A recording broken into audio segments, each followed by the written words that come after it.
Hello viewers and welcome back to law Chakra. आज हम students specially medical field के students के लिए एक बहुत ही इम्पोर्टेंट न्यूज़ लेकर आए हैं। अब पिछले एक साल से हमने देखा था कि नीट एग्जाम को लेकर काफ़ी मुसीबतें देखने को मिली थी, इतनी कि केसेस सुप्रीम कोर्ट तक आ गए थे। लास्ट ईयर ही हमने देखा था कि नीट यूजी पीजी दोनों के केस में कहीं ना कहीं मार्क्स का इशू है, हाई लेवल पे करप्शन की बातें उठी थी और बहुत कुछ ही हुआ था, जिसमें सुप्रीम कोर्ट ने काफ़ी स्ट्रिक्ट ऑब्जर्वेशंस भी की थी, काफ़ी कुछ ज़्यादा बातें बोली थी, कुछ ऑर्डर्स पास किए थे। इस साल भी हमने नीट पीजी के मामले में काफ़ी मुसीबतें उठते हुए देखी है, इतनी कि वापस से नीट के केसेस सुप्रीम कोर्ट आ गए हैं।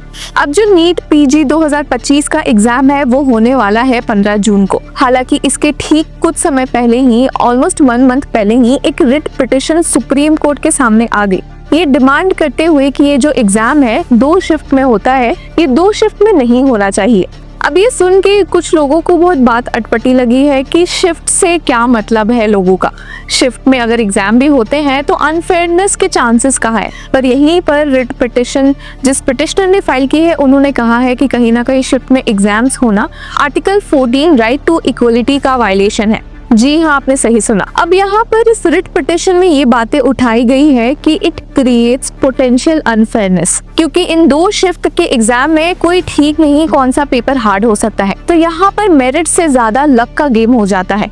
अब मेडिकल फील्ड में जो ये एग्जाम होता है उसमें हम जानते ही हैं कि कट ऑफ्स कितने हाई जाते हैं और एग्जाम्स इतना स्ट्रिक्ट होता है। उसमें भी अगर मेरिट के ऊपर लक की बात हो जाए और सिर्फ 1-2 मार्क्स से लोग टॉपर डिक्लेयर हो जाए सिर्फ इसलिए क्योंकि उनका पेपर ईजी था कंपैरिजन में बाकी स्टूडेंट्स के, और कहीं ना कहीं इस रिट पिटिशन ने ये भी बोला है कि एक lack of fair examination process article 21 का भी वायलेशन है। अब यहाँ पर पिछले नीट एग्जाम की भी बात उठी थी कि उस समय भी 2 शिफ्ट में एग्जाम्स हुए थे और ऐसा ही मामले की वजह से वो केस भी, वो एग्जाम का केस भी सुप्रीम कोर्ट आ गया था और फिर से इस साल वही रिपीट होने वाला है 15 जून को। इसलिए इस एग्जाम के होने के ठीक पहले ही पिटिशन आ गई है कि आप एग्जाम 2 शिफ्ट में नहीं करवा के 1 शिफ्ट में करवाए, जिससे अनफेयरनेस कम हो, लक ओवर मेरिट ना हो पाए। अब इस मामले की हियरिंग की है 3 सुप्रीम कोर्ट जज की बेंच ने, जस्टिसेस विक्रम नाथ, संजय कुमार और NV अंजारिया ने, और उन्होंने एक ऐसा ऑर्डर दिया है जो सुनकर मेडिकल फील्ड वाले लोग काफी खुश दिखे हैं और वहीं नेशनल बोर्ड ऑफ एजुकेशन को बहुत फटकार लगी है। तो यहाँ पर पिटिशनर की ओर से जो लॉयर मौजूद थे उन्होंने कहा कि एक रैंक बेस्ड एग्जाम है और 1 मार्क्स से भी बहुत ही बड़ा डिफरेंस क्रिएट हो जाता है।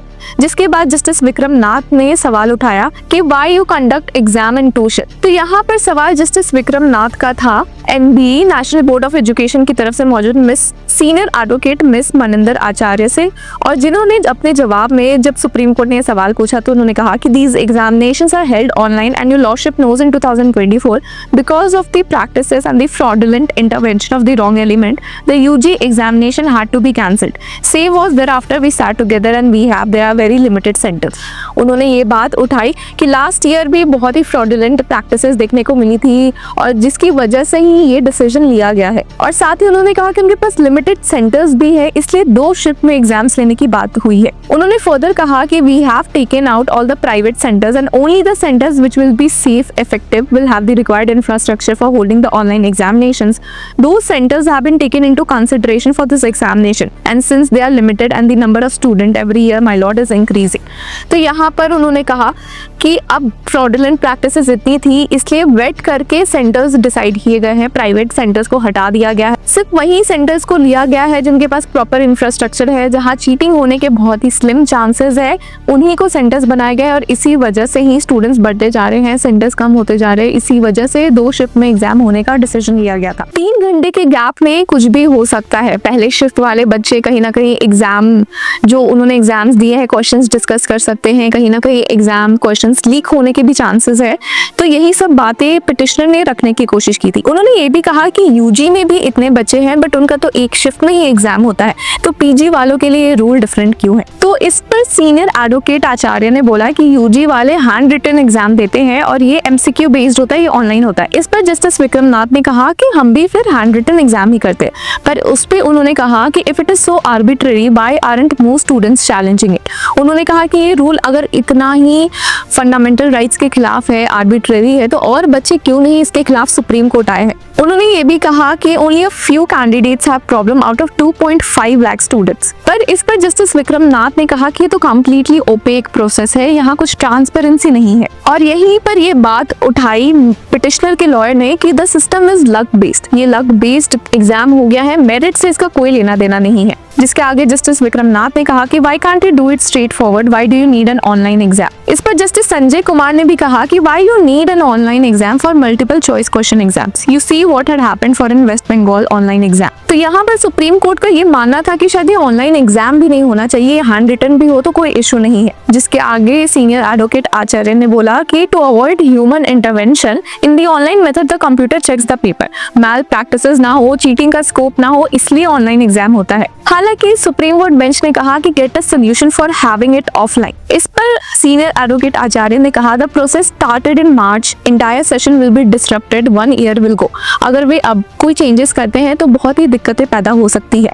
पर जस्टिस विक्रम नाथ ने यहाँ कहा कि don't give such threats that whole year will go. उन्होंने कहा कि आप ऐसे थ्रेट्स मत दे, आप ऐसी बातें भी मत बोले कि 1 साल बर्बाद हो सकता है। इस पर सीनियर एडवोकेट आचार्य ने समझाया कि she is not threatening but only 15 days are left, for very few students lack of students will get impacted. पर जस्टिस विक्रम नाथ ने भी यहाँ उठाया कि 2 शिफ्ट्स के एग्जाम्स आइडेंटिकल कैसे हो सकते हैं। इस पर सीनियर एडवोकेट आचार्य ने कहा कि there is normalisation also in various exams in country. पर जस्टिस संजय कुमार ने कहा कि ह्यूमन इंटरवेंशन भी तो पॉसिबल है। पर सीनियर एडवोकेट आचार्य ने कहा कि ये फुल्ली कंप्यूटराइज्ड है। पर सुप्रीम कोर्ट बेंच इसी सवाल पे थी कि यहाँ पर 2 शिफ्ट्स होने की क्या जरूरत है। तो सीनियर एडवोकेट आचार्य ने कहा कि many exams like JEE also has my lord not only 2 but 10 shifts, CAT also with more than 10 lakh students। तो सुप्रीम कोर्ट बेंच यहाँ पर जानना चाह रही थी कि नंबर क्या है, जिस पर सीनियर एडवोकेट आचार्य ने कहा कि ये बहुत ही ह्यूज नंबर है। सीनियर एडवोकेट आचार्य ने आगे कहा कि having 900 centers with infrastructure uninterrupted Wi-Fi security will be very difficult, जिस पर जस्टिस विक्रम नाथ ने कहा कि एक शिफ्ट में पास,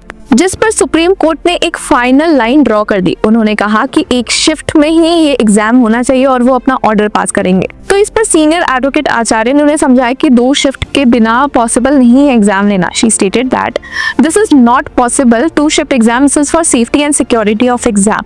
पर यहाँ पर पिटिशनर के लॉयर ने कहा कि 2 शिफ्ट विल रिवॉर्ड लक। यहाँ पर उन्होंने वापस से लक की बात कही है। यहाँ पर सीनियर एडवोकेट आचार्य ने कहा कि आपके पास पिटिशनर्स ही कितने आए हैं, 2.5, बहुत सारे बच्चों के लिए सिर्फ कुछ बच्चों के क्वेश्चंस रेज करना, क्वेरीज रेज करना कितना सही है। जिस पर जस्टिस संजय कुमार ने कहा कि miss Acharya, even 1 NEET petitioner has issue, we will take that up. यहाँ पर सुप्रीम कोर्ट ने क्लैरिफाई किया कि अगर उनके सामने एक इंसान भी आता है एक एग्जाम के खिलाफ तो भी वो उसका केस सुनेंगे। जिस पर सुप्रीम कोर्ट बेंच ने ऑर्डर स्टेट करना शुरू किया। जस्टिस विक्रम नाथ ने ऑर्डर दिया 2 shift exams challenged as both different paper and can't be same or similar. Last year also it was held and normalization was done. So having 1 shift is the plea. We are not ready to accept that in entire country and given technology we have, that National Board of Education is not able to find enough centers in country. 2 shift creates arbitrariness and all students aren't at same level. Any 2 paper can have same level of difficulty. Normalization is applied only in exceptional cases and not routine matter. The examination for NEET on 15 June, NBA has time to hold in 1 shift. यहाँ पर supreme court ने एक बड़ा order दिया है। ये जो exam 15 जून को होने वाला था पीजी का, अब वो एक शिफ्ट में होगा। और जिसके साथ ही उन्होंने NBA को ऑर्डर दिया है कि वो इसके लिए इम्पोर्टेंट चेंजेस अरेंजमेंट्स करे। उन्होंने ये भी कहा कि we reject the argument for NBA that the whole year will be lost for session, have the exam in 1 shift only. पर यहाँ पर सीनियर एडवोकेट आचार्य ने वापस से समझाने की कोशिश की कि वो 15 जून को 2025 में एक शिफ्ट में एग्जाम ले ही नहीं सकती है। पर जस्टिस संजय कुमार ने यहाँ पर कहा कि if you spend money you can tell us it is about the money. उन्होंने पूछा कि मनी का प्रॉब्लम है क्या, इस वजह से ही NBA एक शिफ्ट में एग्जाम नहीं लेना चाह रही। जस्टिस विक्रम नाथ ने भी कहा कि tell us you will not be able to it, we will consider. जिस पर सीनियर एडवोकेट आचार्य ने कुछ समय की मांग की। उन्होंने फिर जस्टिस विक्रम नाथ ने कहा कि जाइए आप रात भर काम कीजिए, जिसे जस्टिस संजय कुमार ने भी अग्री किया। इस पर जस्टिस विक्रम नाथ ने भी कहा कि आपने पहले से और सेंटर्स क्यों नहीं ढूंढ के रखे थे। He stated that why you didn't find enough centre earlier. जिस पर जस्टिस संजय कुमार ने कहा you are saying it is not possible without even trying. आप बिना ट्राई किए भी बोल रहे हो कि ये पॉसिबल ही नहीं है। जिस पर जस्टिस विक्रमनाथ ने एक लिबर्टी भी दी for extension before this court. अब जो बात एनबीए उठा रही थी वो मैल प्रैक्टिसेस की थी, पर जस्टिस विक्रमनाथ ने कहा कि ये हम एग्जाम्स होने के बाद, कंडक्ट होने के बाद डिसाइड करेंगे। अभी के लिए 2 शिफ्ट वाली प्ली पर उन्होंने डिसीजन ले लिया है कि वो 1 शिफ्ट में ही होगी। तो ये स्टूडेंट्स के लिए एक बहुत बड़ी बात है। अगर उनके अकॉर्डिंग लक ओवर मेरिट जा रहा है तो फिर यहाँ पर देखते हैं कि अब 15 जून को जो एग्जाम होगा उसके बाद भी क्या कुछ लिटिगेशन प्रोसेस सुप्रीम कोर्ट आ सकता है, क्या मैल प्रैक्टिसेस की बात ज्यादा उठ सकती है। तो व्यूअर्स, आपकी क्या राय है हमें कमेंट सेक्शन में जरूर बताएं और तब तक के लिए कीप फॉलोइंग लॉ चक्रा।